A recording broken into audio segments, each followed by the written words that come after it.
Livro Fatos Espíritas, do cientista inglês William Crookes.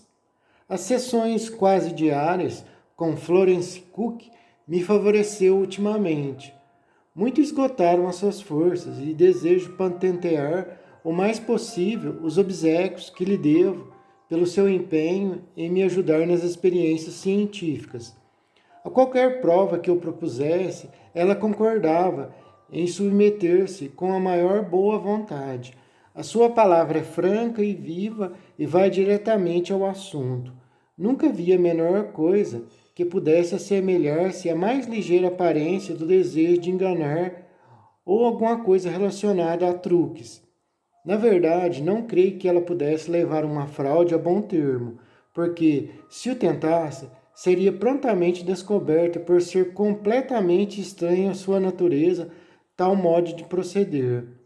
E quanto a imaginar que um inocente colegial de 15 anos tenha sido capaz de conceber e pôr em prática durante 3 anos, com grande êxito, tão gigantesca impostura como esta, e que durante esse tempo se tenha submetido a todas as condições que dela se exigiram, que tenha suportado as pesquisas mais minuciosas, que tenha consentido em ser examinada a cada momento, fosse antes, fosse depois das sessões, que tenha obtido ainda mais êxito na minha própria casa do que na casa de seus pais, sabendo que ia para ali expressamente com o fim de submeter-se a rigorosos ensaios científicos, quanto a imaginar que o espírito Cat King dos 3 últimos anos é o resultado de uma simples impostura, isso faz mais violência à razão e ao bom senso do que crer que Cat King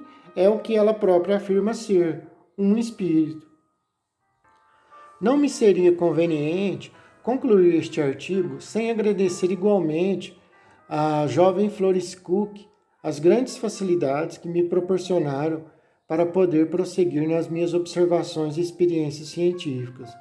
Os meus agradecimentos e os de todos os espiritualistas são também devido ao Sr. Charles Blackburn pela sua generosidade que permitiu à jovem Florence Cook consagrar todo o seu tempo ao desenvolvimento dessas manifestações e, em último lugar, ao seu exame científico.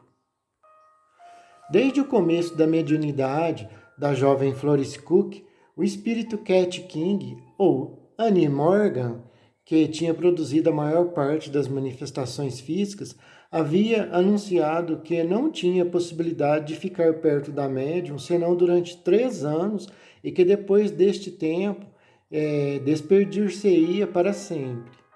O fim desse período expirou quinta-feira última, mas antes de deixar a médium, ela concedeu aos seus amigos ainda 3 sessões de despedida. A última realizou-se quinta-feira, 21 de maio de 1874. Cat King expressamente fizera observar que não dava essa sessão senão aos poucos amigos convencidos, experimentados, que se achavam ainda presentes em Londres, os quais, durante muito tempo, pugnaram pela médium contra o público e, apesar de numerosas e instantes solicitações, só fez uma exceção convidando o Sr. M. Florence, Marriott e Ross Crookes. Entre os espectadores estavam o Sr. William Crookes e a criada Maria. Às 7h23 da noite, o Sr. William Crookes conduziu a jovem Florence Cook à câmara escura, onde ela se estendeu no soalho, apoiando a cabeça num travesseiro. Às 7h28, o espírito Cat falou pela primeira vez, e às 7h30 mostrou-se fora da cortina e em toda sua forma. Estava vestida de branco, com mangas curtas e decotada. Tinha longos cabelos castanhos claros, de cor dourada, caindo-lhe em cachos dos 2 lados da cabeça e ao longo das costas até a cintura. Trazia um grande véu branco que não foi abaixado senão 1 ou 2 vezes sobre o seu rosto durante a sessão.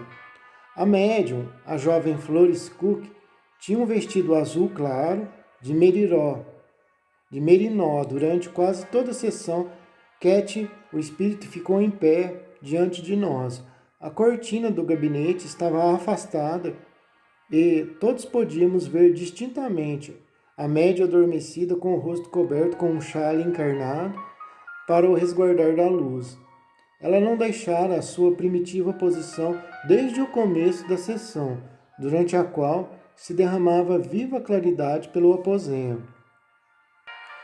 O espírito falou da sua próxima partida e aceitou um ramalhete que o Sr. Tapp trouxera, assim como alguns lírios oferecidos pelo Sr. Crux. Convidou em seguida o Sr. Tapp a derramar o ramalhete, a desamarrar o ramalhete e colocar as flores diante dela, sobre o soalho. Sentou-se então à maneira turca e pediu-nos para fazer a mesma coisa ao seu derredor. Depois dividiu as flores e deu a cada um de nós um pequeno ramo, que amarrou com uma fita azul.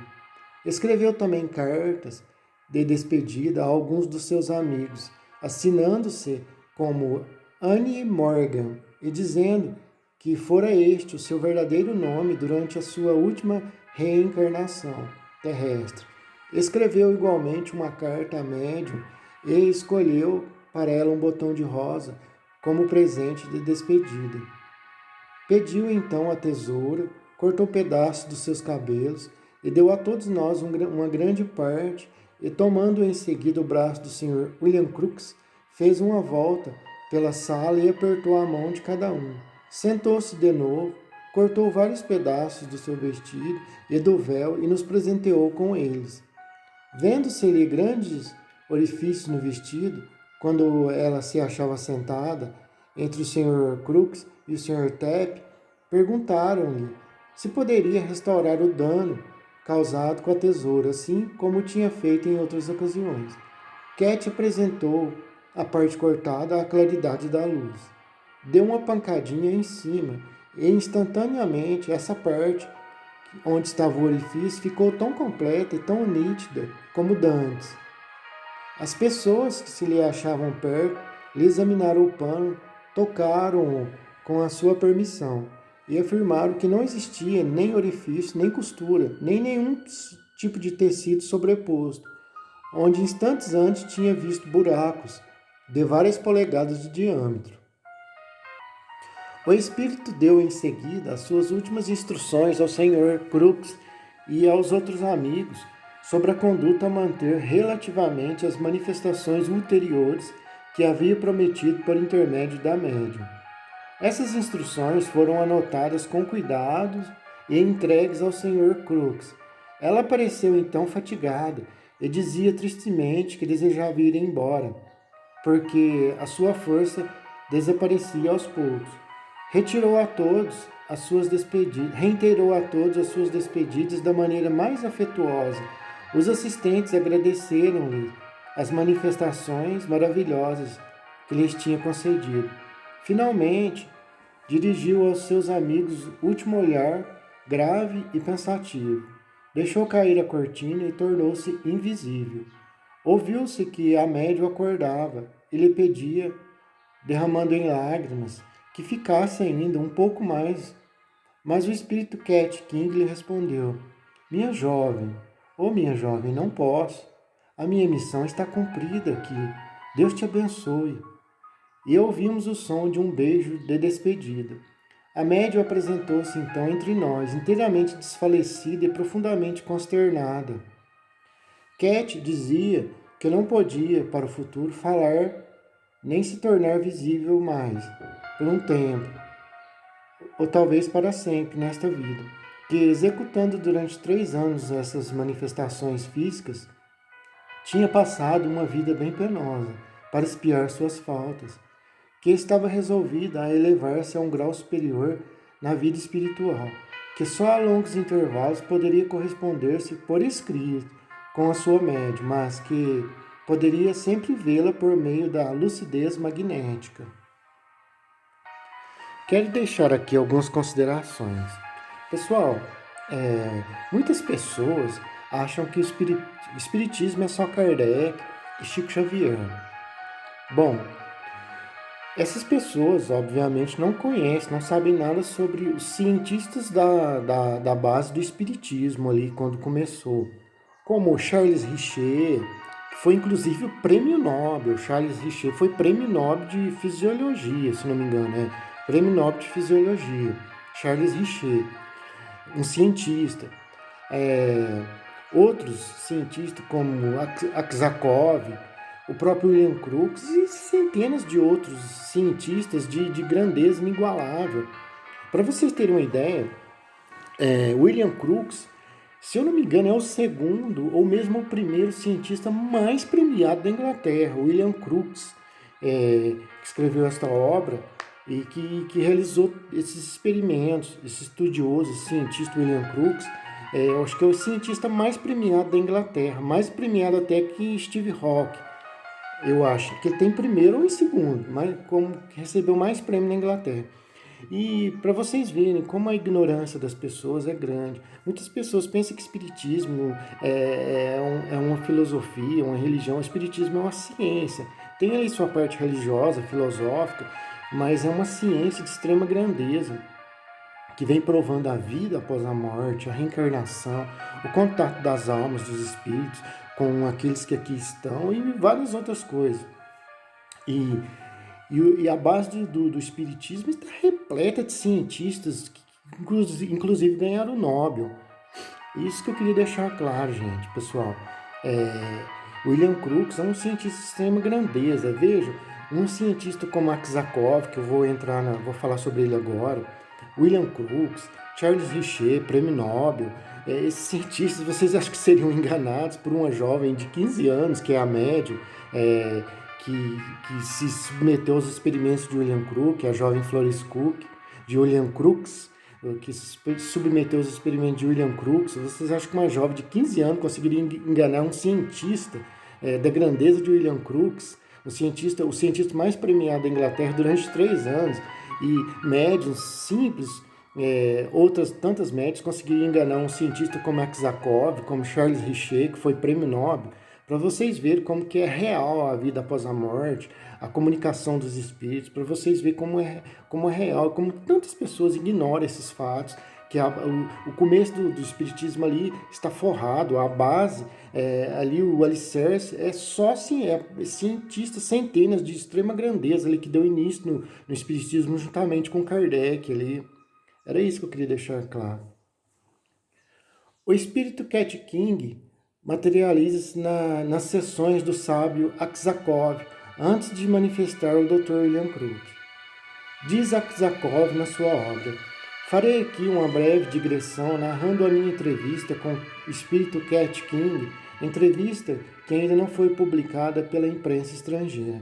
Em 1873, já o Sr. William Crookes tinha publicado seus artigos sobre a força psíquica, porém, William Crookes não acreditava ainda nas materializações e dizia ele que só acreditaria nelas quando visse ao mesmo tempo o médium e a forma espiritual materializada. Achando-me em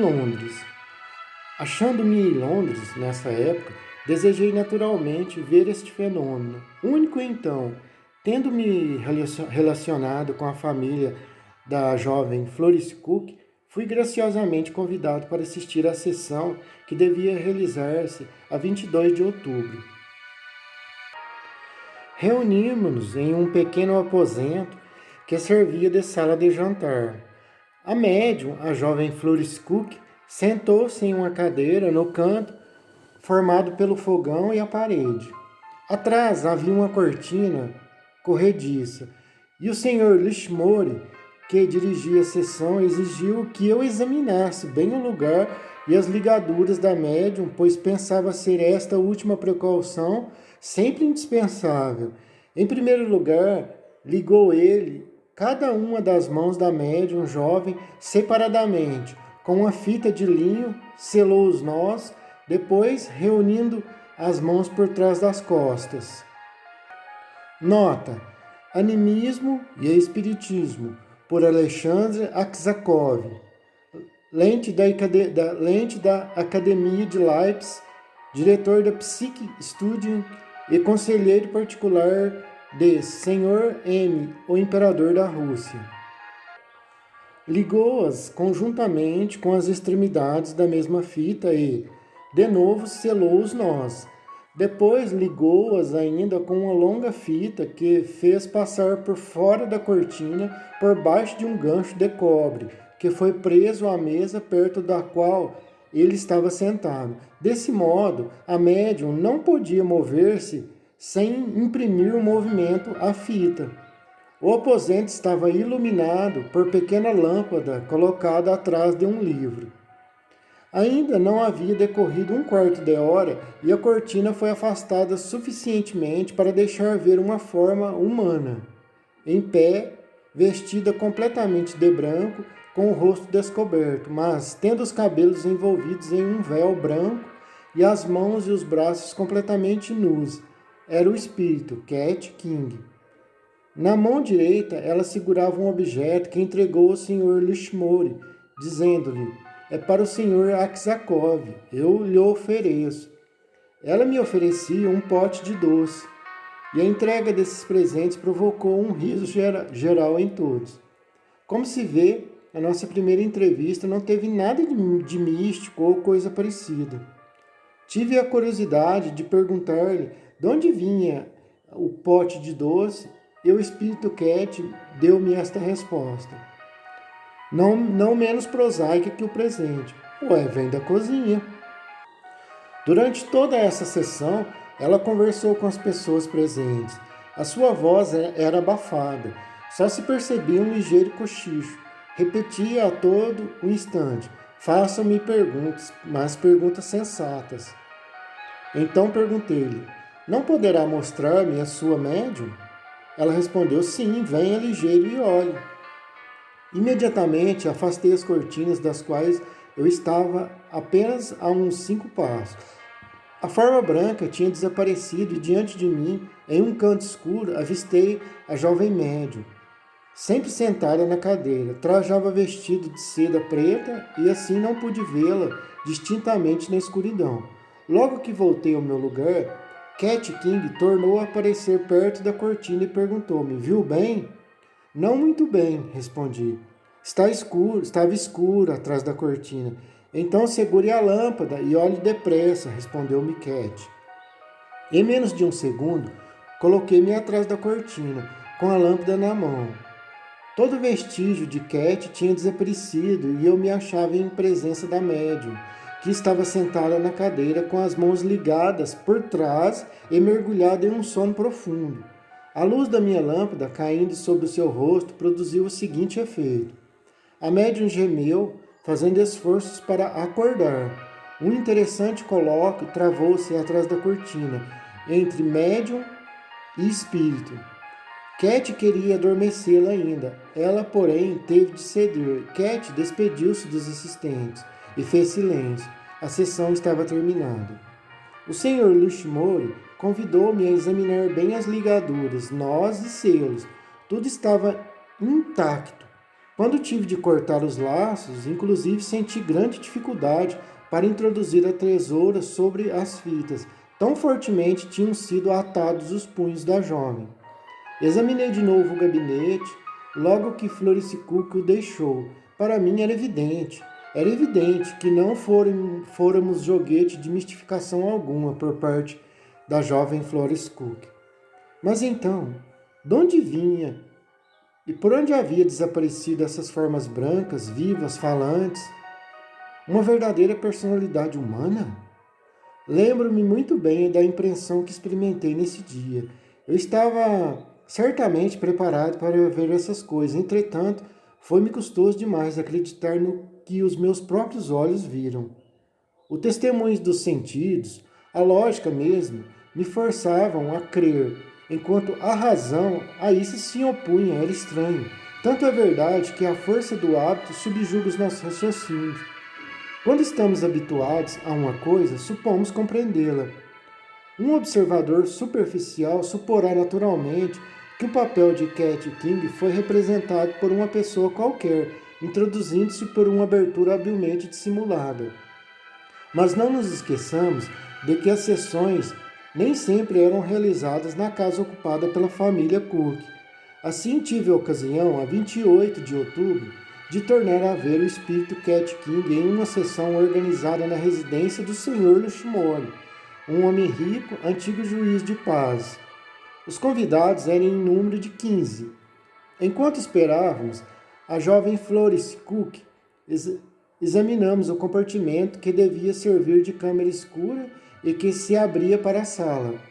Achava-se nele uma segunda porta, que o Sr. Dumpen, redator do Morning Post, fechou a chave, guardando a chave em seguida no bolso. Logo depois, chegou a jovem Florence Cook, acompanhada de seus pais. Foi colocada em uma cadeira perto da porta que dava para a sala, e o Sr. Lushmore amarrou-a, mas não da mesma forma porque o tinha feito na sessão precedente. O busto e os braços foram ligados separadamente.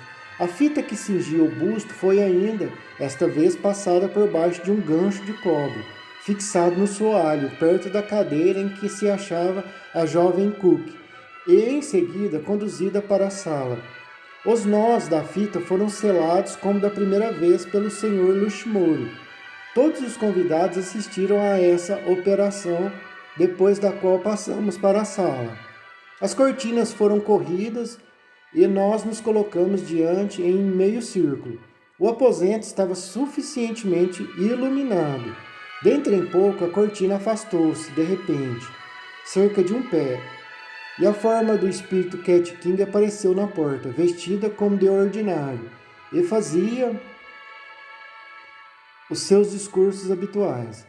A fita que repousava no soalho não se movia. Continuava parada. Cat insistiu de novo para que se lhe apresentassem perguntas sensatas. Exprimi-lhe o desejo de aproximar-se mais de nós, de avançar no aposento, ainda que fosse só um passo, como já o tinha feito em outras sessões. Ela, porém, me respondeu que não podia fazê-lo essa noite. Cat desapareceu por um instante e tornou a aparecer segurando um grande vaso japonês que estava no aposento onde se achava a jovem Florence Cook, mas a grande distância da cadeira onde estava a jovem amarrada. O vaso foi retirado das mãos de Cat King e esta volteou 3 vezes sobre o lugar. Por esses movimentos, queria ela evidentemente demonstrar-nos que seu corpo e suas mãos estavam livres de obstáculos e, por consequência, que não era ela a médium que se mostrava. A sessão foi quase de 1 hora, durante a qual Cat apareceu e desapareceu várias vezes. Enfim, a jovem Florence Cook acordou. Teve ainda uma conversa com o espírito e a sessão terminou como precedentemente. Um dos assistentes examinou os selos e os nós, cortou as fitas e levou-as consigo. Entre as minhas notas, encontro esta notícia que se relaciona com a época das experiências em questão. Confesso que as sessões da jovem Florence Cook me impressionaram vivamente.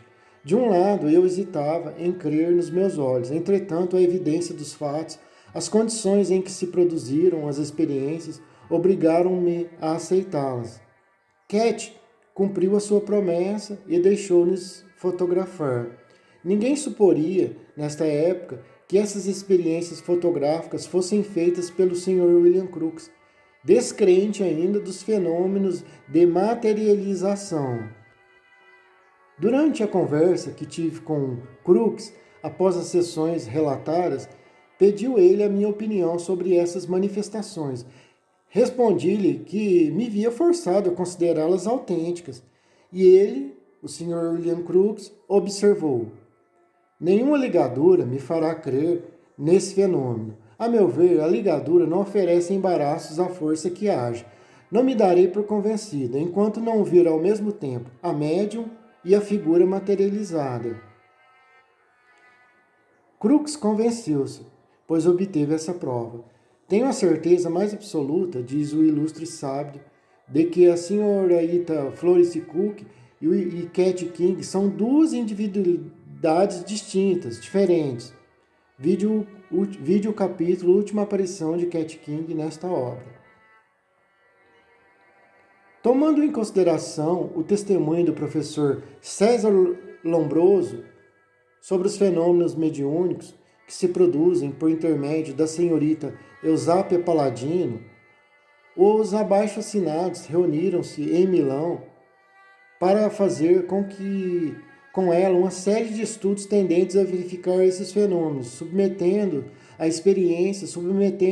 a experiências e a observações tão rigorosas quanto possíveis. Houve ao todo 17 sessões que se realizaram na residência do Sr. Finzi, Rua Monte de Pietà, das 9 horas à meia-noite. A médium convidada para essas sessões pelo Sr. Aksakov foi apresentada pelo cavaleiro Chiaia, que assistiu somente à terça parte delas e quase unicamente às primeiras e menos importantes. À vista do ruído produzido na imprensa e das diversas apreciações feitas a respeito da senhora Eusápia Paladino e do cavaleiro Chiaia, resolvemos publicar, sem demora, esse resumido relatório de todas as nossas observações e experiências. Antes de começar, notaremos que os resultados obtidos nem sempre correspondem à nossa expectativa. Não porque não tenhamos em grande quantidade fatos em aparência ou realmente importantes e maravilhosos, mas na maioria deles não podemos aplicar as regras da arte experimental, que em outros campos de observação são consideradas necessárias para chegar a resultados certos e incontestáveis. As mais importantes dessas regras consistem em mudar um por um os modos de experimentação, de maneira a descobrir a verdadeira causa ou pelo menos as verdadeiras condições de todos os fatos. Ora, é precisamente sobre esse ponto de vista que as nossas experiências parecem ainda incompletas. É verdade que muitas vezes a médium, para provar a sua boa-fé, propôs espontaneamente mudar algumas particularidades de uma ou de outras experiências, e muitas vezes ela mesma tomou a iniciativa dessas mudanças. Mas isso se relaciona sobretudo com circunstâncias indiferentes, em aparência a nosso ver. As mudanças, ao contrário, que nos pareciam necessárias para pôr fora de dúvida o verdadeiro caráter dos resultados, ou não foram aceitas como possíveis pela médium, ou se foram realizadas apenas serviram para tornar quase sempre a experiência nula, ou pelo menos produziram resultados obscuros. Não temos o direito de explicar esses fatos com o auxílio dessas suposições injuriosas, que muitos consideram ainda a mais simples e das quais os jornais se têm constituído campeões. Pensamos, ao contrário, que se trata aqui de fenômenos de natureza desconhecida e confessamos ignorar as condições necessárias para que eles se produzam. Querer fixar essas condições por nós mesmo seria, pois, tão extravagante como pretender fazer a experiência do barômetro de Torricelli com um tubo fechado embaixo, ou experiências eletrostáticas em uma atmosfera saturada de umidade, ou ainda fotografar expondo a placa sensível à plena luz, antes de colocá-la na câmera escura. Entretanto, admitindo tudo isso, de que nenhuma pessoa sensata pode duvidar, não é menos verdadeiro que a impossibilidade bem assinalada de variadas experiências, à nossa vontade, diminuiu singularmente o valor e o interesse dos resultados obtidos, tirando-lhes, em muitos casos, esse rigor de demonstração que se tem o direito de exigir para fatos dessa natureza, ou antes, ao qual se deve aspirar. Por essas razões, entre as inumeráveis experiências efetuadas, não mencionaremos ou faremos rapidamente as que nos parecem pouco prováveis e a respeito das quais as conclusões puderam facilmente variar entre os diversos experimentadores. Mencionaremos, ao contrário, com mais detalhes, as ocasiões nas quais, apesar do obstáculo que acabamos de indicar, nos parecem ter atingido um grau suficiente e de probabilidade. Fenômenos observados em plena luz, movimentos de objetos à distância, sem contato, movimentos espontâneos de objetos. Esses fenômenos foram observados várias vezes durante as nossas sessões. Frequentemente, uma cadeira colocada para esses fins, não distante da mesa, entre a médium e um dos vizinhos que estava ao seu lado, começou a mover-se e algumas vezes se aproximou da mesa. Um exemplo notável deu-se na segunda sessão, sempre em plena luz. Uma pesada cadeira que se achava a 1 metro da mesa e por trás da médium aproximou-se do senhor Chiparelli, que estava sentado perto da médium. Ele levantou-se para tornar a colocá-la no lugar, mas apenas tinha sentado, a cadeira veio de novo colocar-se junto dele. Movimento da mesa sem contato. Desejávamos obter esses fenômenos. Para isso, a mesa foi colocada sobre roldanas. Os pés da médium foram vigiados e todos os assistentes fizeram uma cadeia com as mãos, inclusive a própria médium. Quando a mesa começou a mover-se, levantamos todos as mãos, sem romper a cadeia, e a mesa, assim isolada, fez vários movimentos. Essa experiência foi repetida várias vezes. Movimento da alavanca de uma balança. Esta experiência foi feita pela primeira vez na sessão de 21 de setembro. Depois de ter sido verificada a influência que o corpo da médium exercia sobre a balança enquanto nela estava sentada, quisemos observar se essa experiência poderia ter bom êxito à distância. Para isso, a balança foi colocada por trás da médium sentada à mesa, que de tal modo a plataforma estivesse a uns 10 centímetros da sua cadeira. Pôs-se em primeiro lugar em movimento a barra de seu vestido em contato com a plataforma. A alavanca começou a mover-se. Então o senhor Brofério deitou-se no chão e, segurando a barra do vestido, verificou que ela não estava perfeitamente direita. Depois voltou ao seu lugar. Continuando os movimentos com bastante força, o senhor Aksakov deitou-se no chão por trás da médium, isolou completamente a plataforma da barra do vestido, dobrou este por baixo da cadeira e certificou-se com a mão de que o espaço estava perfeitamente livre entre a plataforma e a cadeira. Enquanto ele estava nessa posição, a alavanca continuou a mover-se e a bater de encontro à barra de descanso, o que todos nós vimos e ouvimos. Uma segunda vez, realizou-se a mesma experiência na sessão de 27 de setembro, em presença do professor Richer. Quando, depois de certa espera, o movimento da alavanca se produziu à vista de todos, batendo no descanso, o senhor Richer deixou o seu lugar perto da médium e, passando a mão no ar e pelo chão entre a médium e a plataforma, certificou-se de que esses espaços estavam livres de qualquer comunicação, tipo fio ou cordel. Pancadas e reprodução de sons na mesa. Essas pancadas sempre se produziram durante as nossas sessões, para exprimir se sim ou não. Algumas vezes eram fortes e nítidas e pareciam ressoar na madeira da mesa. Mas, como se notou, a localização do som não é coisa fácil e não podemos fazer a esse respeito nenhuma experiência, à exceção de pancadas ritmadas ou diversas arranhadelas que produzíamos na mesa e que pareciam reproduzir-se em seguida no interior da madeira, mas fracamente. Fenômenos observados na escuridão. Os fenômenos observados na escuridão completa produziram-se enquanto estávamos todos sentados ao redor da mesa, fazendo a cadeia, pelo menos durante os primeiros minutos. As mãos e os pés da médium estavam seguros pelos seus dois vizinhos, da esquerda e direita.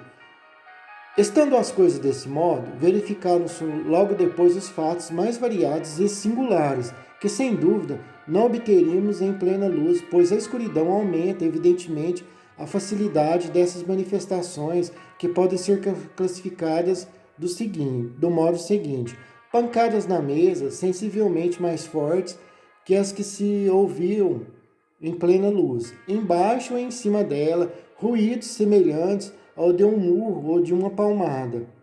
Choque e pancadas nas cadeiras dos vizinhos da médium, por vezes bastante fortes para fazerem voltar a cadeira com a pessoa. Algumas vezes, quando essa pessoa se levantava, a cadeira era retirada. Transporte para cima da mesa de objetos diversos, tais como cadeiras, vestuários e outras coisas, distanciadas de vários metros e pesando vários quilos. Transporte no ar de objetos diversos, instrumentos de música, por exemplo, percussões e sons produzidos por esses objetos. Todos nós ouvimos. Transporte para cima da mesa da própria médium com a cadeira em que se achava sentada. Aparição de pontos fosforescentes de muito pouca duração, uma fração de segundos, e de claridades, notadamente de discos luminosos, que muitas vezes se desdobravam de duração igualmente muito curta. Ruído de duas mãos que se batiam no ar, uma na outra. Sopros sensíveis como uma ligeira aragem limitada a um pequeno espaço.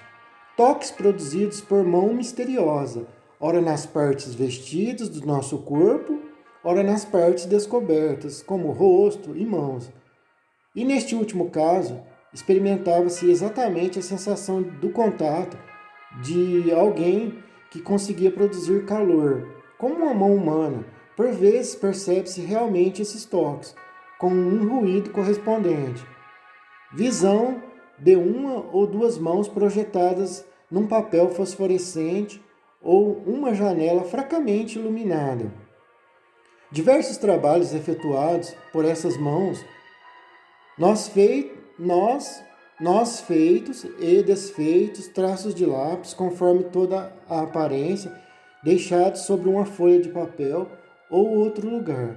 Impressões dessas mãos numa folha de papel enegrecida. Contato das nossas mãos com uma figura misteriosa, que não é certamente a da médium. Todos aqueles que negam a possibilidade dos fenômenos mediúnicos tentam explicar esses fatos supondo que a médium tem a faculdade declarada impossível pelo professor Richer de ver na escuridão completa onde se faziam as experiências e que, por hábil artifício, agindo-se de mil maneiras na escuridão, acaba ela por fazer segurar uma das mãos pelos seus dois vizinhos, tornando a outra livre para produzir os toques. Aqueles dentre nós que tiveram a ocasião de vigiar as mãos de Eusápia Paladino são obrigados a confessar que esta não se prestava certamente a facilitar a sua vigilância. No momento em que se ia produzir algum fenômeno importante, ela começava a agitar-se estranhamente, a contorcer-se, tentando libertar-se as mãos, sobretudo a direita, como de um contato penoso produzido pelo fenômeno. Para tornar a vigilância contínua, os seus vizinhos eram obrigados a seguir todos os movimentos da mão fugitiva, o que ocasionava perder-se por limitados instantes o seu contato, exatamente na ocasião em que mais desejava tê-la presa. Nem sempre era fácil saber se segurava a mão direita ou a esquerda da médium. Por essa razão, muitas das manifestações observadas na escuridão foram consideradas como de valor demonstrativo insuficiente, de pouco valor, posto que, em realidade, provável.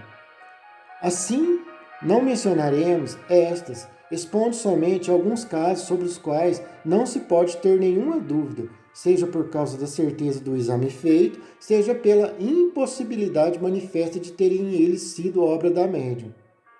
Transporte de diferentes objetos, enquanto as mãos e os pés da médium estavam amarrados aos dos seus vizinhos, da esquerda e da direita. Para nós certificarmos de que não éramos vítimas de uma ilusão ou um truque, ligamos as mãos da médium às dos seus vizinhos, por meio de cordel de 3 milímetros de diâmetro, de maneira que os movimentos das 4 mãos se verificassem reciprocamente. A ligação foi feita da maneira seguinte. Ao redor de cada punho da médium deram-se 3 voltas bem justas com o cordel, apertadas a ponto de doer. Em seguida, deu-se 2 voltas, um nó simples. Isso feito, foi colocada uma campainha sobre uma cadeira, à direita da médium. Estabeleceu-se a cadeira e as mãos. E os pés da médium foram, além disso, seguros como de costume. Fez-se escuridão e exprimimos o desejo de que a campainha tocasse sem demora. Imediatamente ouvimos a cadeira virar, descrever uma curva no soalho, aproximar-se da mesa e logo se colocar sobre ela. A campainha tocou, depois foi atirada sobre a mesa. Tendo-se feito bruscamente luz, verificou-se que os nós estavam perfeitos. É claro que o transporte da cadeira não foi produzido pelas mãos da médium. Isso seria impossível durante essa experiência, completamente impossível, que durou no máximo 10 minutos. Impressão de dedos obtidos num papel enfumaçado. Para termos certeza de que realmente estava em jogo uma mão humana, fixamos na mesa, do lado oposto ao da médium, uma folha de papel enegrecida com fumaça, exprimindo o desejo de que a mão do ser deixasse nele uma impressão, que a mão da médium ficasse limpa e que o preto da fumaça fosse transportado para uma das nossas mãos. As mãos da médium estavam seguras pelo senhor Schiaparelli e pelo senhor Dupreu. Feita a cadeia e a escuridão, ouvimos logo mão estranha bater fracamente na mesa e, na mesma ocasião, o senhor Dupreu anunciar que a sua mão esquerda, que segurava a direita do senhor Fins, sentia dedos que a esfregavam devagar. Feita a luz, achamos no papel várias impressões de dedos e as costas da mão do senhor Dupreu enegrecidas. As mãos da médium estavam perfeitamente limpas. Essa experiência foi repetida 3 vezes, insistindo para se ter uma impressão completa. Numa segunda folha, obtiveram-se 5 dedos e numa terceira a impressão de uma mão esquerda quase inteira. Depois disso, as costas das mãos do senhor Dupreu estavam completamente enegrecidas, permanecendo as mãos da médium perfeitamente limpas. Aparição de mãos sobre um fundo ligeiramente iluminado. Colocamos na mesa um cartão embebido de substância fosforescente, sulfeto de cálcio e outros sobre cadeiras, em diferentes pontos da sala. Nessas condições, vimos muito bem um perfil de mão que descansava sobre o cartão da mesa e sobre o fundo formado pelos outros cartões. Vimos a sombra da mão passar e perpassar ao redor de nós. Na noite de 21 de setembro, um de nós viu várias vezes, não uma, porém 2 mãos, ao mesmo tempo, projetarem-se sobre a fraca luz de uma janela fechada somente com caixilhos. Fora era noite, mas a escuridão não era absoluta. As mãos agitavam-se com rapidez, não tanto, todavia, que não pudemos distinguir nitidamente o perfil. Eram completamente opacas e projetavam-se sobre a janela em sombras absolutamente negras. Não foi possível ajuizar-se sobre os braços, aos quais estavam ligadas, porque somente pequena parte desses braços, junto ao punho, se interpunha a fraca claridade da janela, no lugar em que era possível observá-la. Esses fenômenos de aparição simultânea de 2 mãos são muito significativos, porque não podem ser explicados pela hipnose de fraude da médium, que não teria conseguido de nenhum modo, seria impossível tornar-se livre, senão uma das suas, graças à vigilância dos seus vizinhos. Seria impossível fraude da médium, que não teria conseguido, de nenhum modo, tornar-se livre, senão uma das suas, graças à vigilância de seus vizinhos. A mesma conclusão se aplica ao bater de 2 mãos, uma contra a outra, o que foi ouvido várias vezes no ar durante o curso das nossas experiências. Elevação da médium sobre a mesa. Colocamos entre os fatos mais importantes, mais impressionantes e mais significativos essa elevação, que foi efetuada 2 vezes, em 23 de setembro e 3 de outubro. A médium, que estava sentado à cabeceira da mesa, soltando fortes gemidos, foi levantada com a cadeira e colocada com ela sobre a mesa, sentada na mesma posição, tendo sempre as mãos seguras e acompanhadas pelos seus vizinhos, da direita e esquerda. Na noite de 28 de outubro, a mesma médium, enquanto As suas mãos estavam seguras pelo senhor Richer e pelo senhor Lombroso. Queixava-se de mãos que a seguravam por baixo dos braços. Depois, em transe, disse com voz mudada, muito comum nesse estado: agora vou levar a médio para cima da mesa. Ao cabo de 2 ou 3 segundos, a cadeira com a médio que nela se achava sentada foi não atirada, mas levantada sem precaução e colocada em cima da mesa, enquanto o senhor Richer e o senhor Lombroso asseveravam não ter ajudado em nada essa ascensão com os seus esforços. É claro, ambos são cientistas e queriam comprovar o fenômeno. Depois de ter falado, sempre em estado de transe, a médium anunciou a sua descida. Nessa ocasião, o Sr. Finzi substituiu o Sr. Lombroso. A médium foi depositada no chão com inteira segurança e precisão, e o Sr. Richer e o Sr. Finzi acompanhavam sem ajudar em nada os movimentos das mãos e do